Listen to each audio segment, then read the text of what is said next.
Morning everyone. आज हम लोग टीजीटी होम साइंस में ब्लड सेल पढ़ेंगे उसके बारे में। आज हम लोग ब्लड सेल के बारे में जानेंगे। तो ब्लड सेल क्या है, तो इसके प्रकार पढ़ेंगे। तो इस ब्लड सेल के 3 प्रकार होते हैं, आरबीसी, डब्ल्यूबीसी और प्लेटलेट। तो आरबीसी और डब्ल्यूबीसी प्लेटलेट 3 पार्ट होते हैं। इसको P+ भी बोलते हैं, थर्ड वाले को। डब्ल्यूबीसी की कमी से क्या होगा, अधिकता से क्या होगा और कमी से क्या होगा। तो डब्ल्यूबीसी की कमी से ल्यूकोपीनिया, रोग प्रतिरोधक क्षमता में कमी होती है। और अधिकता जब हो जाती है, अगर डब्ल्यूबीसी बढ़ जाता है तो इसमें ल्यूकेमिया, ब्लड कैंसर हो जाता है। जब आपकी अधिकता होगी तो ब्लड कैंसर हो जाएगा, और जब कमी होगी तो ल्यूकेमिया, रोग प्रतिरोधक क्षमता में कमी हो जाएगी। अब इसके निर्माण कहाँ कहाँ होते हैं, तो सबसे पहले इसका निर्माण अस्थि मज्जा में होता है। इसका जीवन काल 2 से 4 दिन होता है। संख्या इसकी 8 से 10, 1000, 1100 ml HB होती है। इसकी मृत्यु अवस्था रुधिर में पुनर्निर्माण हो जाने के कारण इसकी मृत्यु अवस्था बढ़ जाती है, और इसमें केंद्रक में उपस्थित होता है और इसका आकार असमान होता है।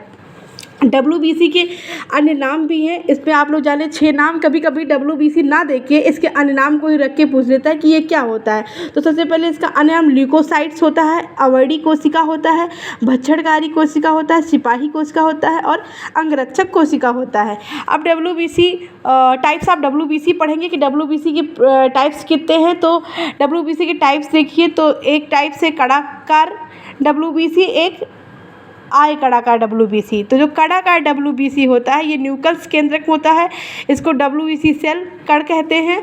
और जो आयताकार होता है इसे न्यूक्लियस कहते हैं, ये केंद्रक में उपस्थित होता है, और इसे डब्ल्यूबीसी भी सेल कहते हैं। मतलब इसको आप दोनों कह सकते हैं। इसको जो न्यूक्लियस है, न्यूक्लियस को हम साइटोप्लाज्म कोशिका द्रव्य भी कह सकते हैं। अब हम डब्ल्यूबीसी के बारे में थोड़ा और जानेंगे। तो देखिए, ऐसी डब्ल्यूबीसी जिनकी कोशिका द्रव्य में कण जैसी संरचना पाई जाती है उसे कड़ाकार डब्ल्यूबीसी कहते हैं। जैसे कि इससे जो कड़ाकार हमने पढ़ा है, इसको आप अगर परिभाषा में पूछ लिया जाए तो आप इसको लिख सकते हैं कि ऐसी डब्ल्यूबीसी जिनकी कोशिका द्रव्य में कण जैसी संरचना पाई जाती है उसे हम कड़ाकार डब्ल्यूबीसी कहते हैं।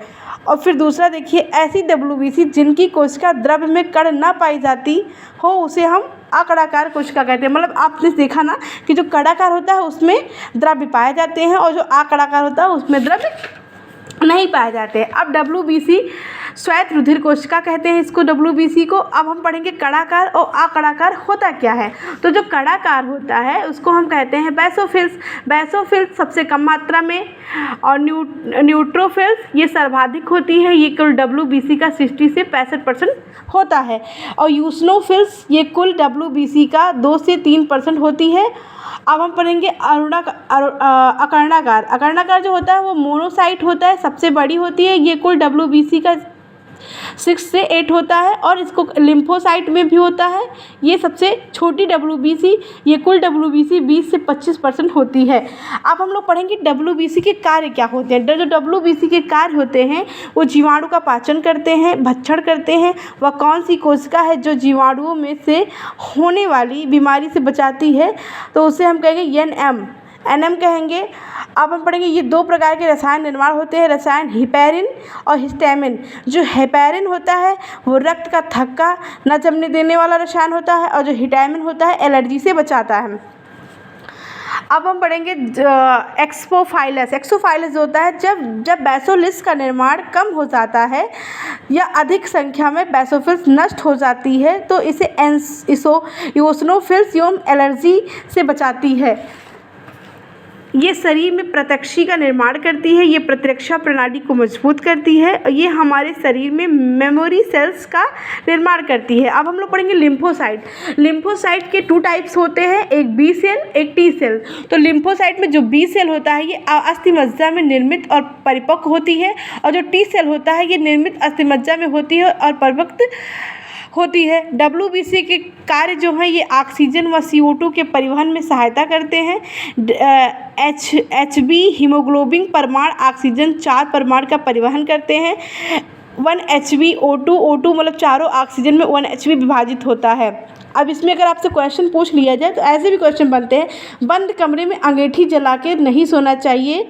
इसका है, यदि कमरा खुला हो तो C+O2 बराबर CO2 बाहर हो जाता है। यदि कमरा बंद हो जाएगा तो ये CO2 अंदर जहरीली गैस उत्पन्न कर देगा। अब जैसे कि CO2 जैसे पढ़ा है तो कार्बन डाइऑक्साइड दम घोड़ गैस, मीठी मौन वाली गैस भी इसे कहते हैं। ये रक्त में ऑक्सीजन वाली गैस, O2 स्तर में कमी हो जाएगी, अपर व्यक्ति को दम घुटना बीमारी हो जाती है। अब पढ़ेंगे ब्रह्मांड की सबसे बड़ी RBC उभयचरी, ब्रह्मांड में सबसे स्तनधारी सबसे छोटी RBC कस्तूरी हिरण, स्तनधारियों में सबसे बड़ी RBC हाथी। RBC के निर्माण में सहायक विटामिन B6 होता है। यदि B6 की कमी RBC को पूर्ण निर्माण नहीं होगा। RBC कमी और RBC की कमी होने से एनीमिया, रक्ताल्पता हो जाता है और अधिकता होने पर त्वचा में काले धब्बे पड़ने लगते हैं। स्किल सेल्स एनीमिया होता है, एक होता है जेनेटिक डिसीज़, एक होता है RBC का आकार हास्याकरण। अब हम लोग अगले वीडियो में RBC के बारे में पढ़ेंगे। आज हमने सिर्फ WBC पे काम किया था, तो ये WBC है, आप इसको राइट भी कर सकते हैं। ये आपको 2 से 3 नंबर TCT में दिलाएगा। और RBC TCT में ही नहीं, अगर आप कोई भी कंपटीशन पेपर अगर पढ़ते हैं तो अब ज़्यादातर पेपर में फंस ही जाता है। तो ये आप इसको राइट कर सकते हैं। आप लोगों को वीडियो कैसा लगा please like, comment and subscribe करके बताएं।